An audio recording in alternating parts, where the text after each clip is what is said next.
খবরে নজর রাখবো। বিভিন্ন সময় রাজ্যে আমরা আন্দোলন দেখেছি, আর সেই আন্দোলনের নামে সম্পত্তি ভাঙচুর হয়েছে। এবার সেই দিন শেষ।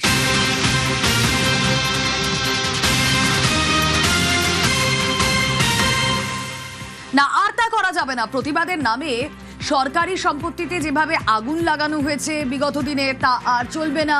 আমরা দেখেছি সরকারি সম্পত্তি ভাঙচুর করা হয়েছে, না তাও আর চলবে না। যারা করেছেন তাদেরকেও রেয়াত নয়। 7 বছর আগে 2019-এ আমরা দেখেছিলাম সিএ প্রতিবাদের নামে ভাঙচুর চলে, ট্রেন ভাঙচুর চলে, উলুবেড়িয়ায় ট্রেন ভাঙচুর চলে, মুর্শিদাবাদে ট্রেন ভাঙচুর হয়, প্রতিবাদের নামে স্টেশনের কেবিন ভাঙচুর করা হয়। আর এবার রাজ্য পুলিশ বিশেষ দল গড়ে তদন্তের রাজ্য পুলিশ। কথা বলবো, কমলিকা সেনগুপ্ত সহকর্মী রয়েছেন সঙ্গে। কমলিকা, আন্দোলনের নামে ভাঙচুর, সরকারি সম্পত্তি নষ্ট নয়, এবার আর কি নির্দেশিকা এলো? দেখো, মুখ্যমন্ত্রীর তরফ থেকে যে নির্দেশ দেওয়া হয়েছে ডিজিকে, সেখানে স্পষ্ট তিনি জানিয়েছেন যে সিএ নামে মুর্শিদাবাদে যে তাণ্ডব চলেছিল, যে তাণ্ডব হয়েছিল, রেল আমরা জানি যে এমটি কোচেস রেলের, সেগুলো জ্বালিয়ে দেওয়া হয়েছিল। একেবারে তাণ্ডব হয়েছিল 2019 সালে। যদি মনে করে দেখো যে বেলডাঙ্গাতে হয়েছিল এবং লালগোলা, বিভিন্ন মুর্শিদাবাদের বিভিন্ন জায়গায়, উলুবেড়িয়াতে হয়েছিল। এই পুরো বিষয়টা নিয়ে রাজ্য পুলিশের ডিজিকে নির্দেশ দেওয়া হয়েছে। মুখ্যমন্ত্রী নির্দেশ দিয়েছেন যে রাজ্য পুলিশ একটি স্পেশাল সেল তৈরি করবে এবং সেই স্পেশাল সেল তৈরি করে এই বিষয়টির উপর বিশেষভাবে তদন্ত হবে এবং রেল জ্বালানো, যারা এরকম ভাবে রেলের সম্পত্তি এবং যেভাবে রেলের স্টেশনের উপর হামলা হয়েছিল, আমরা জানি যে স্টেশন জ্বালিয়ে দেওয়ার চেষ্টা করা হয়েছিল, এমটি কোচেস সেগুলো জ্বালিয়ে দেওয়ার চেষ্টা করা হয়েছিল, সেখান থেকে দাঁড়িয়ে ক্ষতিপূরণ দিতে হবে এবং যারা করেছে তাদের প্রয়োজন হলে সম্পত্তি বেচে ক্ষতিপূরণ দিতে হবে। কড়া নির্দেশ মুখ্যমন্ত্রীর তরফ থেকে ডিজিকে নির্দেশ দেওয়া হয়েছে এবং আজকে বৈঠক ছিল, সেখানে এই কথা মুখ্যমন্ত্রী বলেছেন বলে আমরা জানতে পারছি।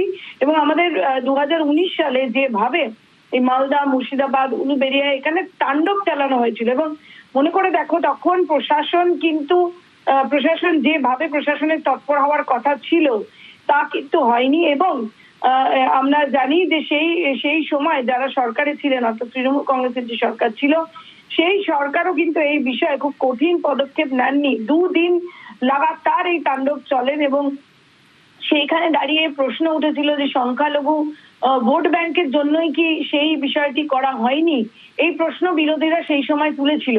সুতরাং সেই জায়গা থেকে দাঁড়িয়ে এই মুখ্যমন্ত্রী কড়া নির্দেশ দিয়েছেন যাতে যারা এই রেল জ্বালিয়েছিল বা যারা এই ধরনের ঘটনা ঘটেছিল সেই বিষয়ে তদন্ত শুরু হবে এবং শুধু তদন্ত না, তাদেরকে সম্পত্তি বেচে ক্ষতিপূরণ দেওয়া হবে।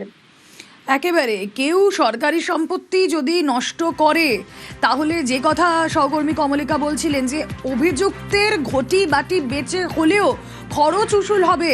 মুখ্যমন্ত্রী শুভেন্দু অধিকারী তিনি বুঝিয়ে দিয়েছিলেন, জনরোষের অজুহাতে কথায় কথায় পথ অবরোধ, সরকারি সম্পত্তি ভাঙচুর কিংবা অগ্নিসংযোগের মতো যেই হুলিগ্যানিজম, এই কথা শুভেন্দু অধিকারী বলেছিলেন যে হুলিগ্যানিজম বা নৈরাজ্যের সংস্কৃতি এবার আর নয়, আর তার রুখতে এবার কড়া পদক্ষেপ। যদি এই ধরনের ঘটনা ঘটে তাহলে দেন এন্ড দেয়ার কিভাবে অ্যাকশন করবে পুলিশ? কমলিকার থেকে জানবো। কমলিকা, দেখো, দেন এন্ড দেয়ার যেটা আমরা দেখতে পেরেছি যে পুলিশের কাছে একটা একদম নির্দেশ দেওয়া হয়েছে যে পুলিশ যে কোনো ধরনের এই ধরনের হিংসা, যারা দাঙ্গা করার চেষ্টা করবে বা হিংসা করার চেষ্টা করবে বা এই ধরনের আইনকে নিজেদের হাতে নেওয়ার চেষ্টা করবে, সেখানে কিন্তু একদম কঠিন হয়ে কড়া ব্যবস্থা নেবে পুলিশ। এবং আমরা দেখেছি যে কিছুদিন আগে রাস্তার কাছে একটি জমায়েত ঘিরে একটি হিংসা হওয়ার চেষ্টা করা হয়েছিল, আমরা দেখেছি কড়া হাতে সেখানে পুলিশ দমন করছিল। সুতরাং একটা জিনিস খুব স্পষ্ট যে সরকারি সম্পত্তি এইভাবে হিংসা করে যেভাবে তাণ্ডব করা হয়েছিল, সেরকম ঘটনা যাতে পুনরাবৃত্তি না হয় তার জন্য এই নির্দেশ। এবং যে কোনো ধরনের হিংসা হলে সেখানে পুলিশ তৎপর হবে এবং পুলিশ কঠোরভাবে ব্যবস্থা নেবে, সেই বিষয়টাও কিন্তু পরিষ্কার হচ্ছে। ওকে।